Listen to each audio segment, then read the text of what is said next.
All right. Thank you everyone for joining us today for this webinar.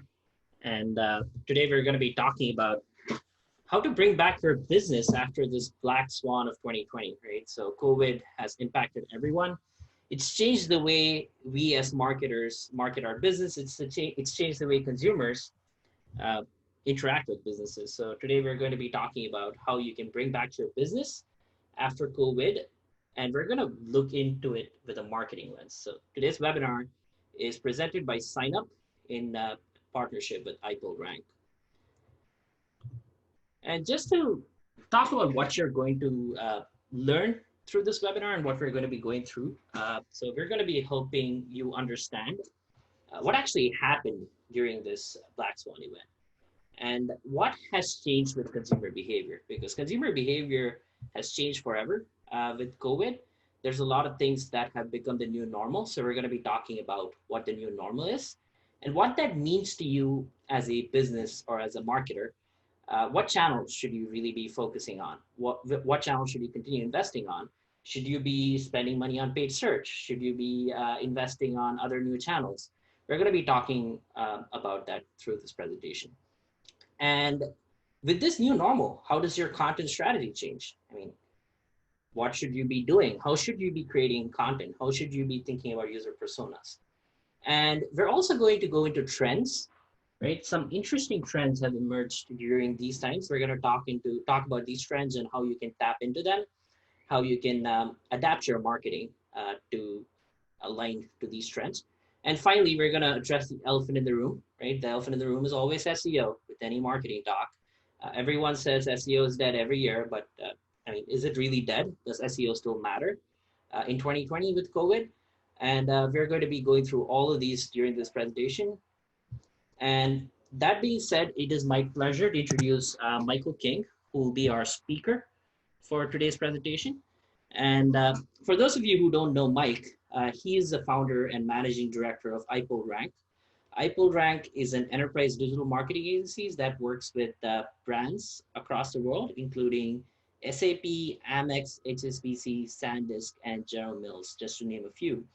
The interesting thing about Mike is, other than the fact that he's presenting from his closet right now, even though the background is Mad Men, uh, is that he's also an independent hip hop artist. So if you're looking for studio time, you know who you should reach out to. Uh, and I'm going to pass it along to Mike. Mike, all yours. Awesome. Thanks so much, Ashwin. I really appreciate you, having me, and then also for that introduction. So, can you pass over the screen share to me? I think you can just I can stop sharing. Yeah. All right. So, lots to talk about today.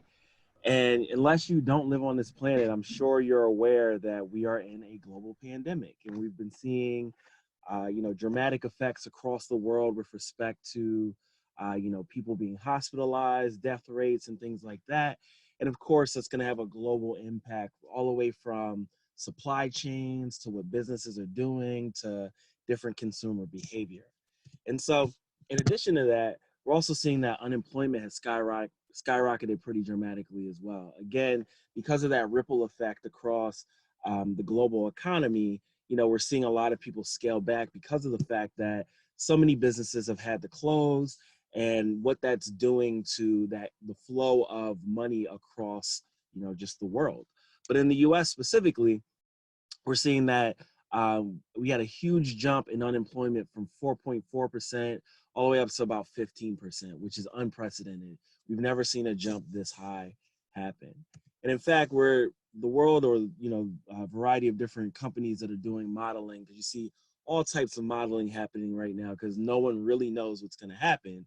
And so we want to get some figures in place to help us all forecast how we should be reacting to it.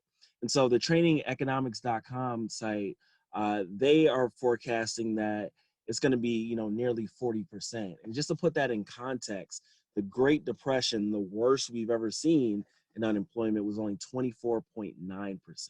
So it's all unprecedented, and that's a word you've heard so many times in so many newscasts, but the reality is that it is. And so Now, with things starting to recover in the US, we're seeing about 33 states starting to reopen.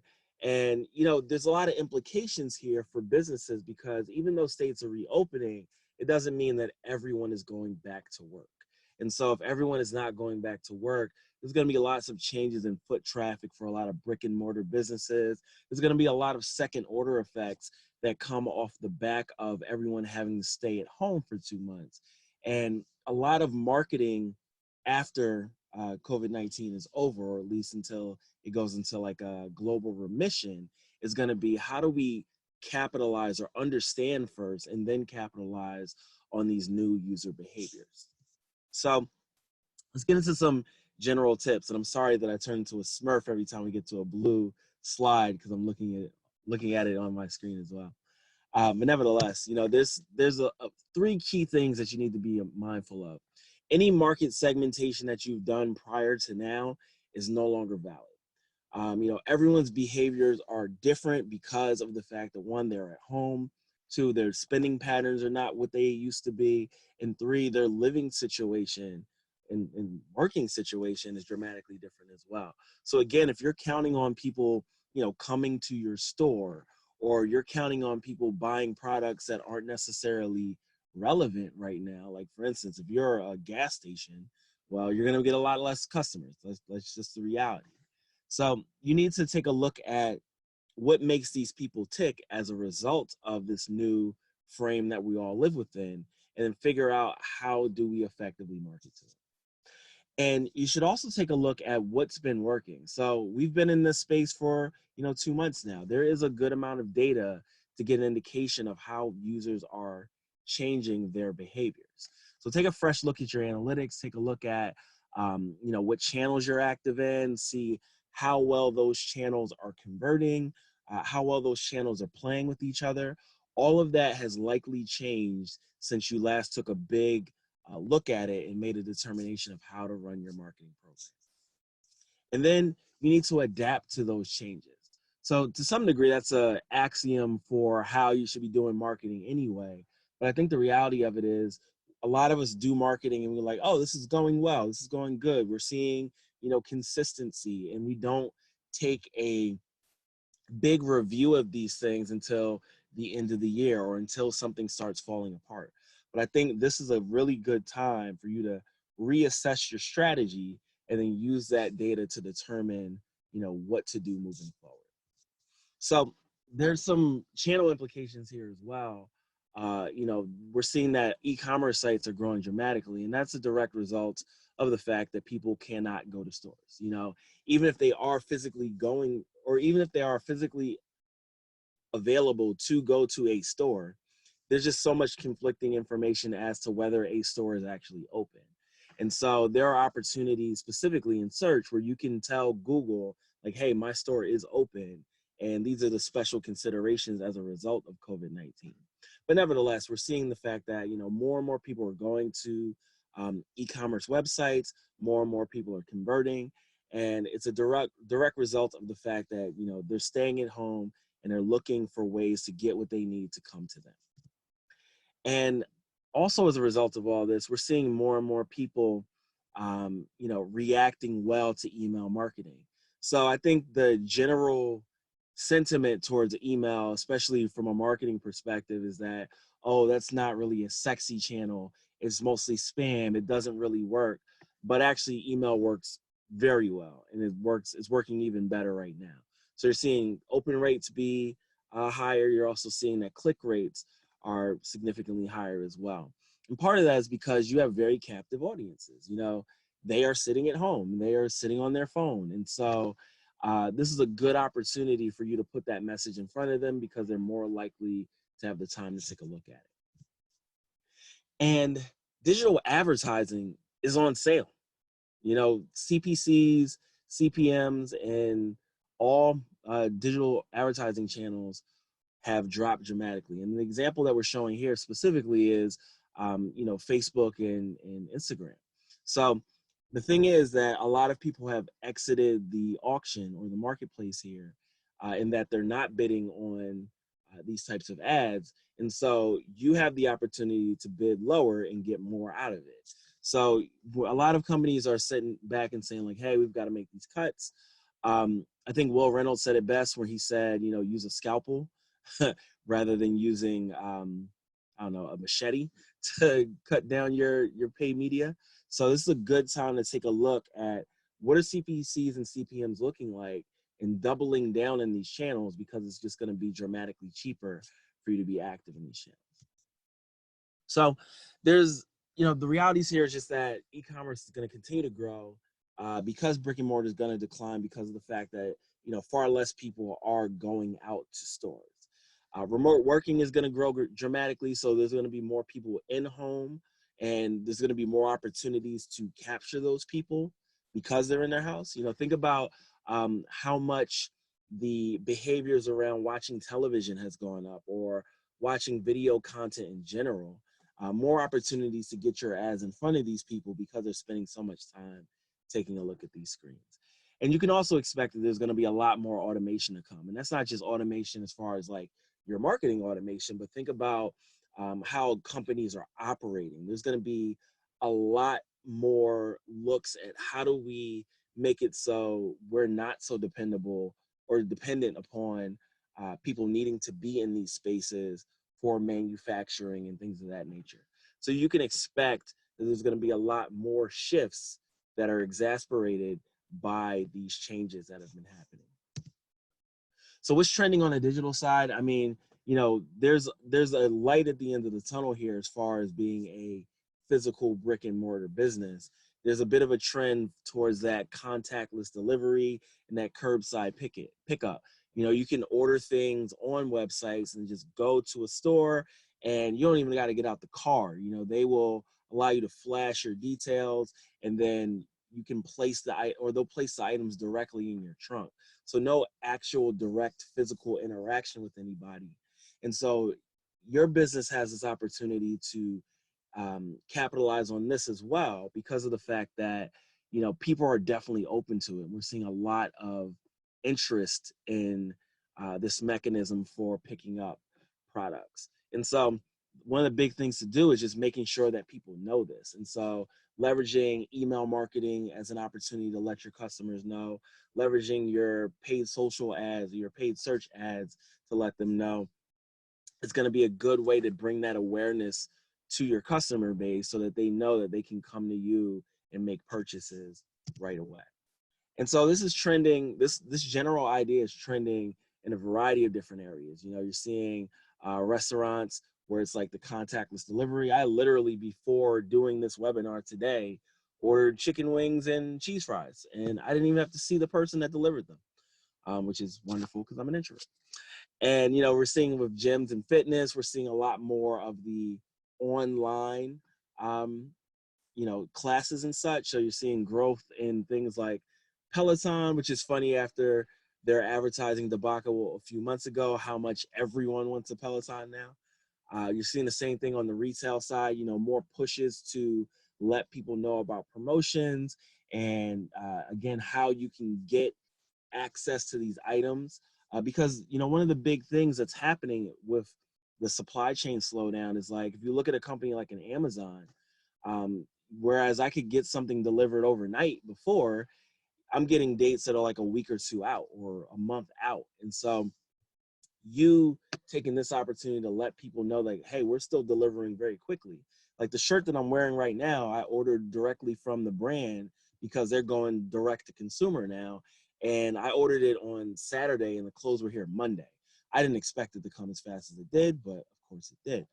And, so within the SERPs, the search engine results pages, you're getting that information right there. This is searching for this specific pizza spot, and it's telling me right there that they've got takeout available. They're not doing dine-in, of course, and they also offer that no contact delivery. And these are things that you can implement through your Seamless, through your Yelps, and things of that nature. So let's talk a bit about content strategy, because that is the name of the game here. Like, what are we ultimately promoting? What messages are we putting in front of people? And our manager of content strategy, Fajr Muhammad, she basically said that anything is fair game in content aside from bad taste, and recessions are usually periods of tremendous growth. So this is a good opportunity to take another look at your strategy. Make sure that you have messages that reflect uh, the environment and are also empathetic to your users and your customers. And this also isn't a time to be experimenting too heavily. Like, how do we actually present ourselves as resources to the people that we are engaging with? So Chipotle did a great job of this in that they developed this program called Chipotle Together, wherein people could, come online effectively in like, video chat, eat together, make friends and all this stuff from the space of your own home. And, as we all know, it's very easy to feel lonely, bored, and so on and so forth while you're at home all the time. And this is a good empathetic way to bring people together and not really just think of it as a way to like promote Chipotle, but at the same time, you may be like, hey, I might want to eat Chipotle. So it serves two purposes, but it's a more of an empathetic way to engage people. And the key thing here is just don't be tone deaf. Corona of all brands was still running ads talking about find your beach where people are congregating together and so on. And you see that and you're just like, what? I mean, this is literally me taking a picture in my living room. Like, how is this still running when you've got something called the coronavirus? And so what we're seeing that's better, or a better usage of branded content, is being more of a resource. So this comes from Pet Meds, or 1-800-PET-MEDS, where they're talking about ways that you can take care of your pet and be effective in managing your pet's care during the coronavirus. So proactively, they're emailing this type of content out to their customer base and showing that they're mindful of the predicament that we're all in. So showing that empathy and doing that messaging in real time is also valuable too. This is a great time to consider social listening. Looking at what people that follow your brand or are talking about your brand or talking about things relevant to your brand, and see what they're doing like in mass, so you can think of ways that you can connect with them on the human level. So UPS has this campaign called Thanks for Delivering, and they're really just encouraging people to give back or give thanks to these delivery people, which just shows that we're all in it together.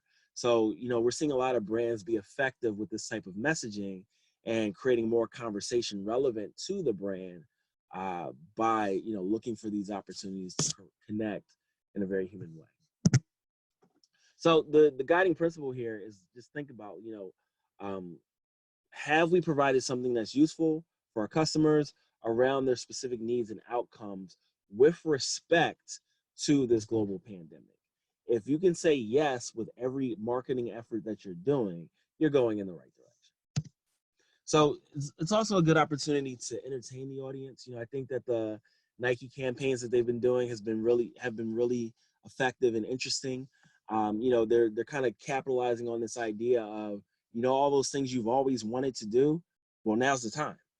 And it's generated a lot of good social content where people are talking about or showcasing the things that they're doing that they never had the chance to. And it also yields some pretty entertaining things where people kind of showcase their fails as well. Again, another empathetic approach, and to some degree kind of challenges people as well, but keeps Nike top of mind for you at the same time. So as I mentioned before, video and social content are incredibly valuable right now because people are looking for opportunities to escape. If you're sitting in your house all the time, you're looking for ways to mentally get out of there. And so you're seeing a lot more people spend a lot more time on streaming platforms. You're seeing, these this new video content like the Michael Jordan documentary or Tiger King, which I completely refuse to watch, but a lot of people have, as you can see, with the growth of the search interest and such. But most importantly, we're seeing rapid growth of TikTok as a video marketing channel. So advertising on TikTok is starting to mature as well, because TikTok is still relatively new, but you're seeing more and more users grow on that channel. And so it's clearly an opportunity for this captive audience for you to get in front of them. But any selling that you do, you definitely want to be nuanced here. You want to make sure that you're not just overly or overtly selling to people, because they don't want to hear from a brand in that way right now. They want to hear how products can solve their problems, like help them get to a result. So you can think in more of that jobs to be done framework, where you're telling them more about how what you're offering makes their situation better, rather than being like, oh, buy this thing, buy this thing, buy this thing. So just want to be pretty nuanced in how you present those calls to action, and again, be mindful of the frame of mind that people are in right now. So just to recap on how you should be thinking about content strategy, I think of content from a brand perspective has to live at the intersection of what the audience wants and what the brand cares about. So if you're only giving the messages that the brand cares about, people are going to tune you out pretty quickly. And in this case specifically, you want to be as empathetic as possible to the audience. You want to use the fact that they are a captive audience to give them perhaps more long form content that they wouldn't have had the opportunity or the time to spend on it, in previous times when they were far more busy. And you want to make sure that you are being active in the email channels and social channels, and continue to provide value with respect to the understanding of the issues that people are facing right now. So Ashwin mentioned, this idea that SEO is dead and how that conversation happens every year. It could not be further from the case right now that SEO is not valuable. It is perhaps search in general, not just organic search, but search in general is the most valuable channel, because you're still getting that. It's the only channel you're getting that like real time intent from your user. This is where you're getting a very specific understanding of their demand, and people are effectively codifying precisely what they need from you. So you don't get that from email, you don't get that from social, you don't get that from display. You're more interrupting people in those other channels, whereas search, people are explicitly saying, I need this thing. And because of the change in consumer behavior, we get a better understanding of what those things are that they need. So Google has done some research, and they have dropped, or they stratified everything into 5 buckets as to these emerging patterns of behaviors. So people are looking to understand, the critical information of what's going on as a result of this pandemic. So getting a better understanding of, what's open, what's closed, what is happening with the coronavirus, how many people are, being hospitalized, when are we going to be able to no longer shelter in place, all that type of information, so that they can continue going on with their lives.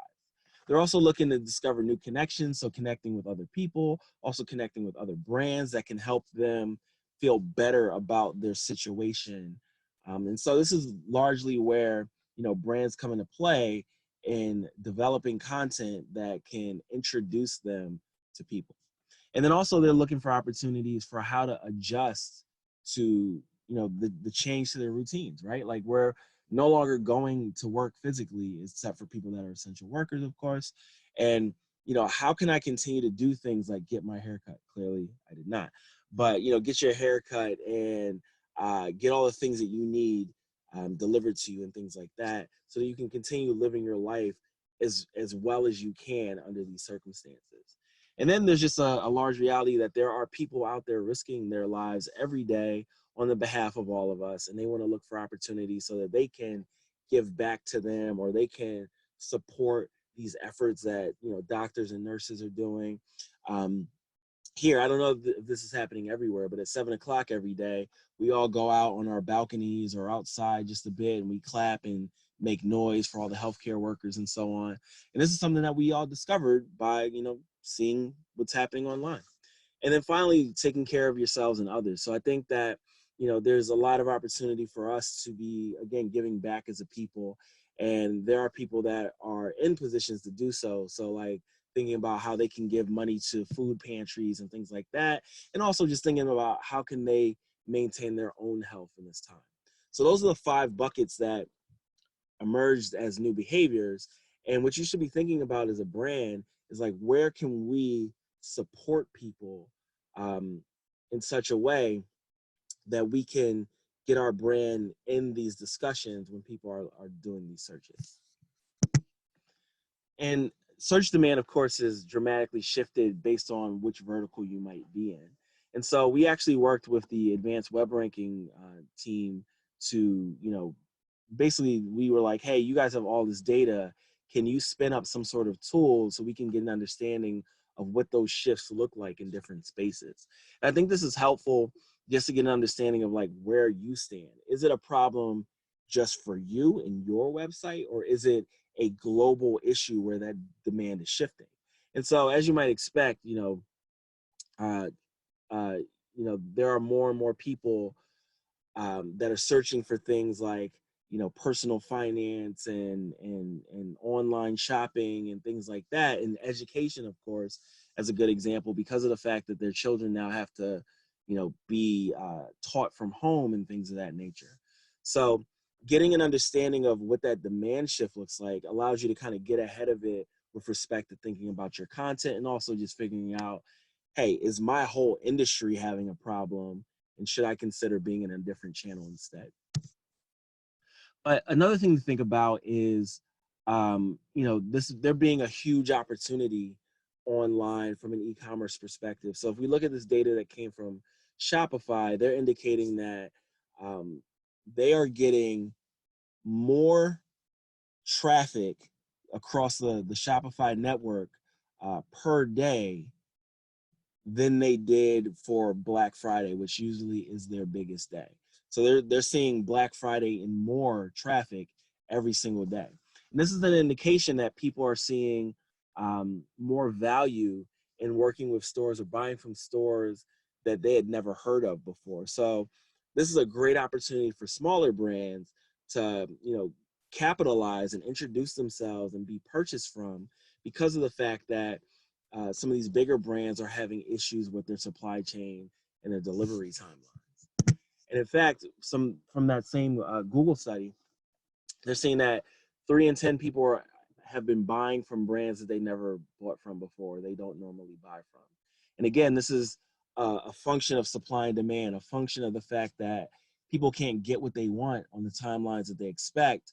And so they're open to trying out companies they never heard of. And what is the best way for them to find them? It's through search. So search can, of course, help you forecast what the behavior is going to be. You can see the trend here where shortly before the stay-at-home orders were issued, there's a huge spike in toilet paper interest, and then ultimately purchases and so on. And so what you can use this type of data for is identifying what those second order effects might be. So you can line up different search terms and their growth over time, and then see if there may be a correlation. And of course, there may be some spurious correlations and things, but it may be a good opportunity for you to get an understanding of what people might do before they do the thing that yields them purchasing from you. And it gives you the opportunity to use that as like a heads up for capitalizing on that demand. And so you're seeing a lot more examples of this happen when you look at the different behaviors that a person may do. So previously you saw more information on or more people looking for information on how to plant tomatoes.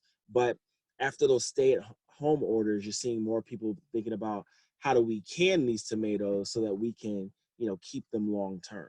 And so you're seeing that that's starting to shift backwards as that curve is dropping a bit more on how to can tomatoes. But again, this is a way to get an understanding of what these real world behaviors might look like.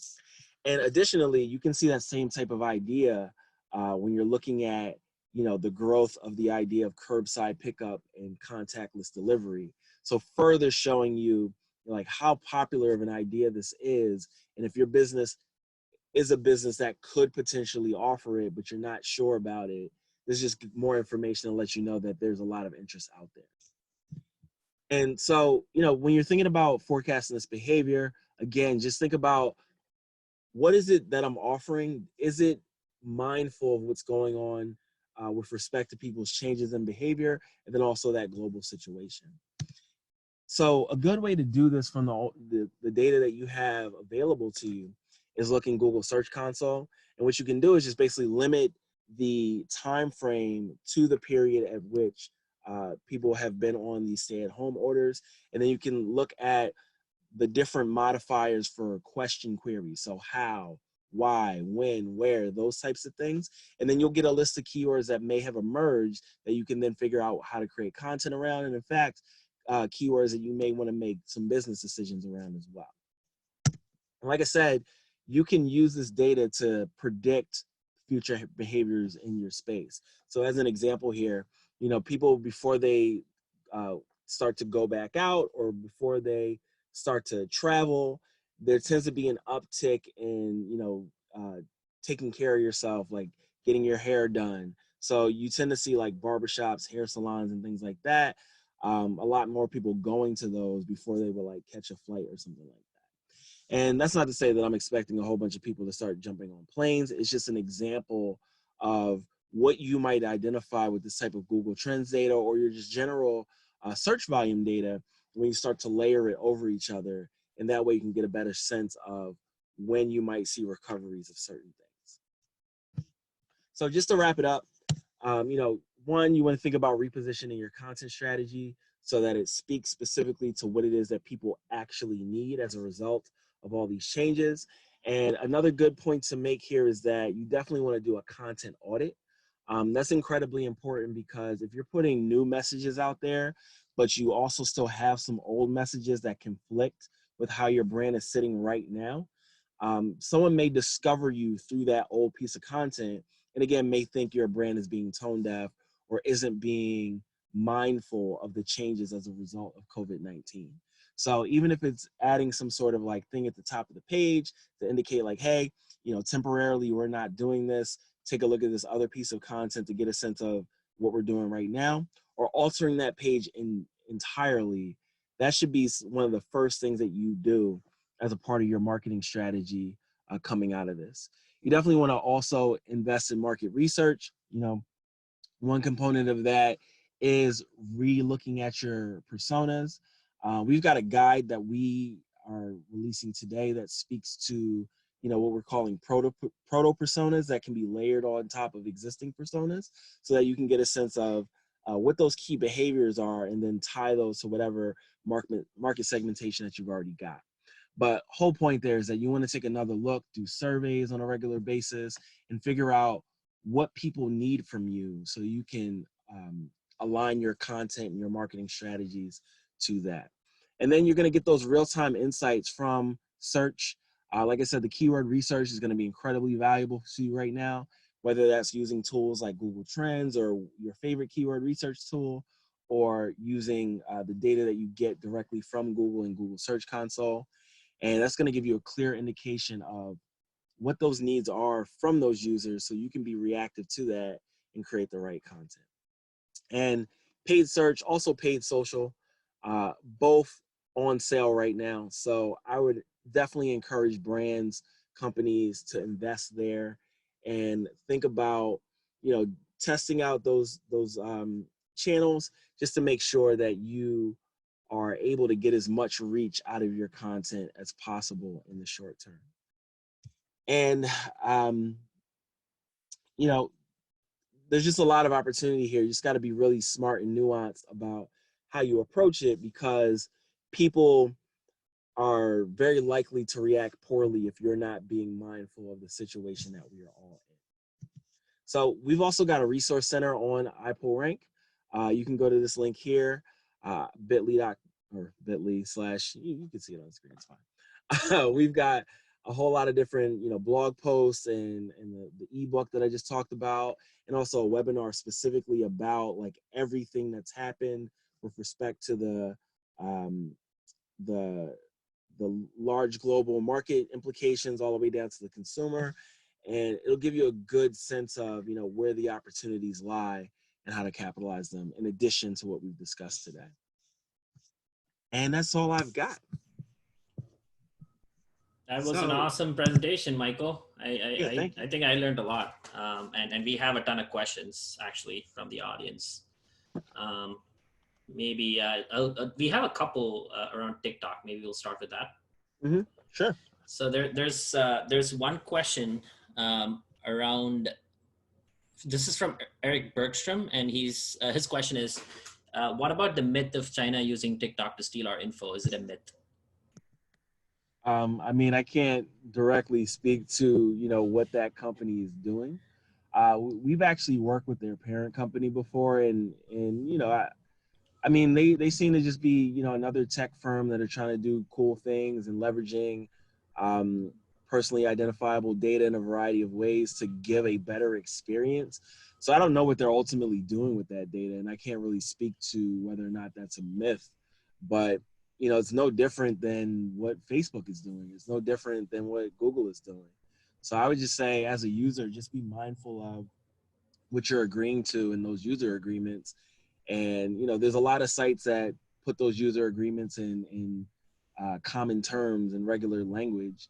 So I would encourage you to check those out. And if ultimately those channels don't align with who you are as a brand or as a person, then don't use those channels. And that's pretty much it.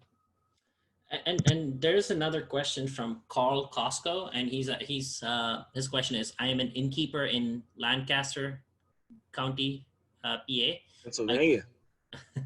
my Yeah. my my clientele is usually 35 something plus. Should I use TikTok? Um, Not necessarily. The 35 plus people aren't necessarily like the key demographic of TikTok. So I don't know that that's going to be as valuable for you. I think that it may be worth testing, but based on what I know about the demographics of the channel, maybe not. And from what I'm seeing, or just talking with people that we work with on the paid side, it's a great branding channel, but there isn't as much going on from a direct response perspective. So I don't necessarily know it's going to be valuable for people that are 35 plus, but it's worth testing. Got it. Just moving on to some more questions. This is from Kim. Kim's question is that the presentation was great. Can you advise good keywords or web page SEO? Is it better to use full sentences or individual words on your web page for So your keywords? I mean, it's a keyword specific thing. Like if there's search volume around a full sentence, then yeah, of course it's valuable. If there's search volume around a phrase, then that's also valuable as well. More often than not, you're going to see the larger search volume being around phrases, just because of that's generally how we search. That's how search has trained us to work. um, and more often than not, the full questions are the result of vocal queries. And so that's a different mind state that you need to be thinking about, right? Like, if you're trying to answer questions that are going to come through your phone or through a Google Assistant powered device like Home or something like that, you need to be thinking more about structured data as far as your optimization. The same way that you might be targeting getting featured snippets and things like that, rather than just thinking about like, how do we make this big page about this topic. So the answer is basically query specific. You need to take a look at what's ranking for those queries. You need to take a look at the content types, and then make a determination of where you want to target it. Again, based on which part of your audience you're trying to go after. So when we do keyword research, we're taking in the market segmentation components and aligning our different personas to those keywords, and then using that to make a determination. So let's say we got one persona that's more on the go, and and that's not necessarily going to be relevant in the COVID-19 frame, but let's say we've got a persona that's more on the go and is heavily using these speaking devices. Then yeah, the longer question-based queries would be where we focus more. But if we've got someone who's more desktop focused, and they're using phrases primarily, then we're gonna focus there. So it all depends on your audience and also the opportunity. Got it. Another interesting question, this is from an anonymous attendee, is we keep hearing a lot about changes in consumer behavior. Do you think these will be long-term or short-lived? I think a lot of them are going to be long term. Because there are just certain things that make sense, right? Like, and the example I keep giving is going to the movies. So it's been like a confluence of things happening all at once, right? Like AMC, our biggest movie theater company, is filed for bankruptcy, and then as a result of COVID-19, these movie studios are going direct to stream. And then you've also got these other movie theaters that are outside of AMC, like your Alamo Draft Houses and things, where they're trying to make the movie experience more like being at home, where they deliver you food, you can drink, and things like that. So if we're now going direct to stream and they were trying to make it more like home, why don't I just stay home? So like I think that if that now that that's been a proven thing that these movie studios can be effective and profitable from, I think we're going to see a lot less movie theaters. Perhaps we see more drive-ins, or perhaps Amazon buys AMC and they turn it into something else or whatever. But movie theaters as we know it probably aren't going to come back, because it's a more valuable, more valid behavior, or a more comfortable behavior for people to watch films directly in their house. So I think that there's going to be a lot of situations like that. And it really just comes down to understanding what's going on in your brand space. So if there was something that your industry did that no one liked, I think that a lot of people are going to be like, all right, well, why are we still doing this? I think that you're going to see a lot more people working from home, a lot more companies relaxing their policies. It's pretty heavy in the news right now that a lot of companies are probably going to just shed their office spaces entirely. Like we heard yesterday, Twitter say you don't have to come back to the office at all if you don't want to. So a lot of these things are going to be permanent, just as a result of them no longer making sense. Got it. Another question is this is around rich snippets, right? So how can you optimize your rich snippets now with COVID? I mean, there's more how to search traffic that you mentioned in your presentation, but do rich snippets matter for SEO? Oh yeah, absolutely. I think the how to, the FAQs, and then also the COVID special announcements. All three of those are huge opportunities right now, because again, there's so many people asking these how to questions, and if you can be the one that answer that question very well, and then you also mark up your pages with that structured data, Google is of course going to display it. So huge opportunity, and definitely one that you should be capitalizing on. And again, it comes on the back of that keyword research. So as soon as you see those emerging terms, if they're relevant to you, make sure that you get on top of that opportunity as soon as possible. Another question from Galen. He asks you, you mentioned use a scalpel, not a machete. Do you Mm-hmm. think it is more mindful to put more content on social as opposed to PPC ads? Um, I think that depends again on where you're converting people are, right? Like, so if what you're selling is like something that works really well for, an Instagram ad or a Facebook ad, then yeah, keep doing that.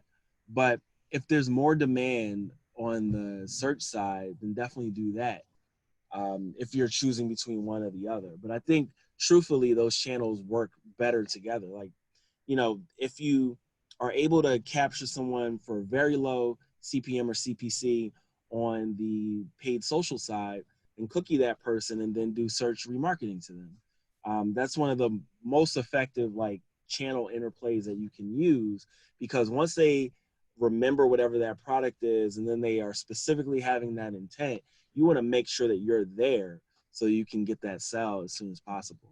So I don't think it's a one or the other thing. I think that you should, examine what works best for you, but also always be using those channels in context of each other.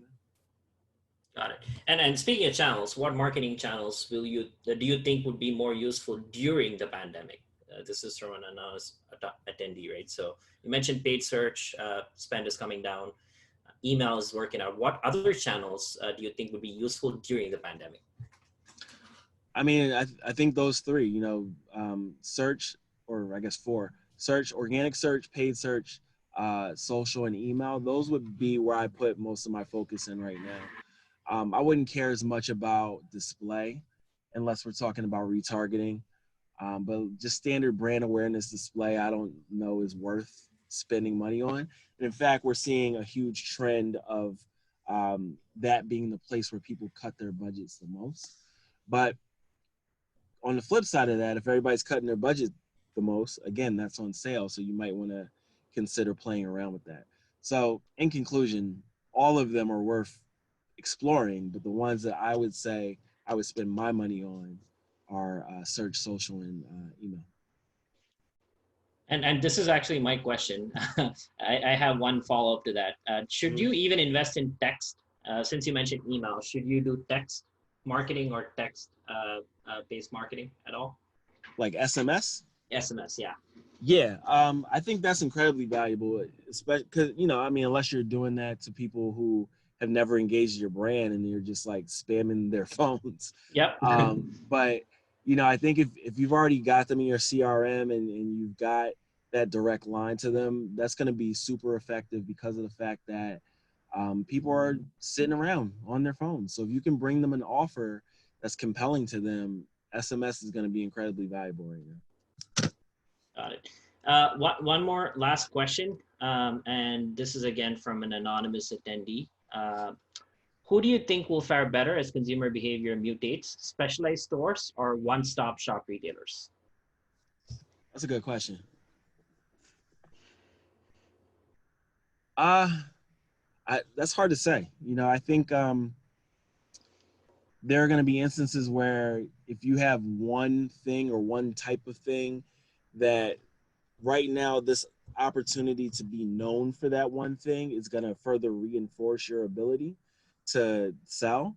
But I also believe that people are looking for like the new Target, the new Amazon, that they can get a variety of things from reliably and quickly. So it's also difficult to do that, with respect to economies of scale. So if you're asking me which of those types of businesses I would start or I would invest in right now, I would say the specialized business. Got it. And one last question. This is from Maxwell, and his question is: we work in non-essential construction, and our state is allowing us to resume our jobs on Monday. Besides informing homeowners about safety precautions, do you have any recommendation for messaging to homeowners about our workers who will be in their homes every day? So with the lockdown effectively being reduced, what are some messaging tips beyond just saying, hey, we're resuming work? I mean that's it right there. Like that's what people care about the most in that instance is safety, right? Because we work with a client that does this type of work specifically around like home decor and things, and they've had this challenge pretty heavily. I suspect, or I'm guessing, Maxwell, you may have some sort of digital or virtual mechanism for like doing layouts and things like that. I think and if you do, I'm assuming you do, you may or may not, but if you do, I would double down on showcasing that to your customers and prospects and being like, hey, we can get all the way up to the last mile on this type of stuff, digitally. So we don't have to be in your house, like working through all this stuff until you guys are ultimately ready to pull the trigger. So your messaging could be largely around that, and then double down on like safety, safety, safety. And here's what things look like so you can expect it or know what to expect. And the more that you give that clarity, the better it's going to be for those prospects and those customers, because there's just like so much hesitation and trepidation around like, is this person going to have COVID-19 when they come to my house to, build this wall or whatever it is that they're going to do. Awesome. I think that would be that will be the last live question we will be taking. For anyone else who's asked a question, we will be responding back via email. If you're registered, if you're anonymous, we will leave our response on the screen. Thank you everyone for joining us today for this webinar. And thank you, Mike, for the great presentation. Yeah, And thanks for having me. And thanks a lot. like I said, we've got a series of resources. Feel free to check us out. And if you got any questions, feel free to reach out via Twitter as well. I'm just at iPullRank. And thanks so much for taking the time to be with us today. Thank you, everyone.